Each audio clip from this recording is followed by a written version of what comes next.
Thank you for joining us for Grannies for Jesus. We'll be here weekly on Fridays on our Facebook page and also on our website as we give tips and encouragement for grandmothers. I'm reminded of your sincere faith, the faith that first dwelt in your grandmother Lois and your mother Eunice, and now I am sure dwells in you as well. 2 Timothy 1:5. Okay, how did you find out about your first grandbaby? Yeah, it was very special the way she told me she was pregnant.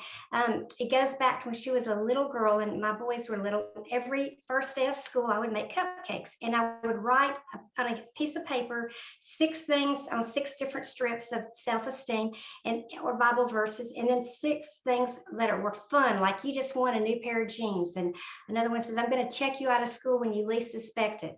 Another one would say you can invite 2 friends over for a spend the night party and a pool party Friday night. And I would take all those little strips of paper and put them in tinfoil and drop them in the cupcake batter. Well, I would bake them, and then the first day of school I would pick them up from school, and they'd get couldn't wait to get their cupcakes, and they'd find that little piece of silver paper and open it up, and there it was. They won $10, one won a new pair of jeans, or went on a shopping trip.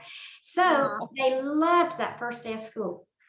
Because of that. And then I gave us time to talk about, who their favorite teacher was and that kind of thing.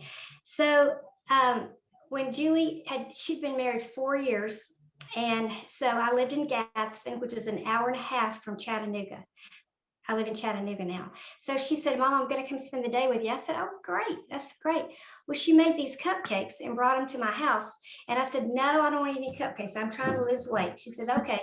She says, okay. So after lunch, she said, Mom, you got to taste one of these cupcakes because I'm telling you, I made the best icing, homemade icing. I said, okay. So she handed me the cupcake. We were eating it at the table, just she and I. And I was just eating. All of a sudden, that something was in my mouth, and I pulled it out, and it was a piece of tinfoil. And it says, well, what in the world is that? I said, I don't know. You got tinfoil in your cupcakes. She said, you might want to open it up. And I said, oh, yeah, I used to do that. And open it up, and it said, it's the sweetest note. She said, dear Mom, today is, in 9 months, I'm going to give you your very first grandchild. And my prayer is that I can be as half of a mom as you've been to me.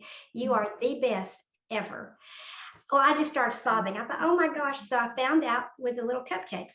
So sure enough, on all 4 of my grandchildren, I got to be in the delivery room with her. She said, I want Isaac, my husband, but I've got to have Mama with me too. So I got to be with her and see all 4 of them be born. And I was at the great age of 55. I'm 67 now. So I was 55 years old whenever I became a grandmother. And now we live in the same city. And I'll go next. I'll tell that mine is really hilarious. But anyway, because I'm blonde, I'm kind of dense. Anyway, and so Annie and Andy had only been married for 4 months. And the plan was to wait, a while to have babies. And so but anyway, we were all over at their house. I don't know if it was Christmas or my birthday. I can't remember, but there was a reason for me to open a present. I think it was, I can't remember, but anyway, and there was this beautiful blue box with this gorgeous bow. And she said, Mom, this is for you. And so I opened it up and there's this little sonogram picture in there. And I just was like, and then I went, oh, it dawned on me what it was. We were having a great, we all started squealing and, and screaming. And so that was really kind of fun. Of course, John being second born and being very competitive said, they're going to beat us, Beth. They've been 7 years, 6 or 7 years. They've been married a long time. But anyway, and so anyway, 3 months later, I got the second announcement about a grandbaby. And so it's just really been exciting, but it was so funny. I was just so dense. I mean, I was just like, what is this? It was funny. They laughed and laughed and laughed. I got a kick out of it anyway. Anybody else? Who wants to go next? Tell how did you find out about your first grandchild? Glenda? I don't remember it being like anything more than just they told us, know. It wasn't anything like that. They weren't being creative. Pause just a minute. Can you pause just a minute? Let me go ask Stuart because it was something cool. I can't remember. No, that's fine. That's I may leave that in. I think that's funny. Okay, Janina. Well, my son and daughter-in-law were not planning to have a baby as soon as they did because he was in medical school. And so it was a surprise to everybody, but we were all excited. We did not live in the same state, and Jody was really quite sick. So they called us, and I was so excited to hear I was going to be a grandmama. And my sweet little first grandbaby couldn't say grandmama, so she was calling me mama, which was so endearing, so endearing. So it was with a phone call that I received the news. That's funny. Lanita, how far away is Stuart?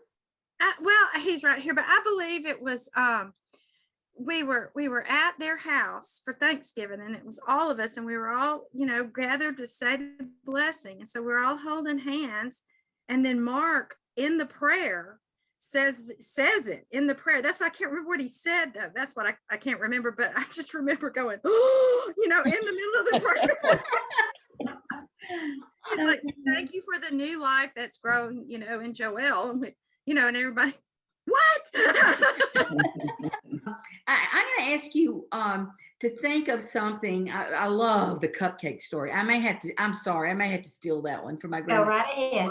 When they come over for the next time to stay with me, I may have to. We'll be here weekly on Fridays on our Facebook page and also on our website as we give tips and encouragement for grandmothers.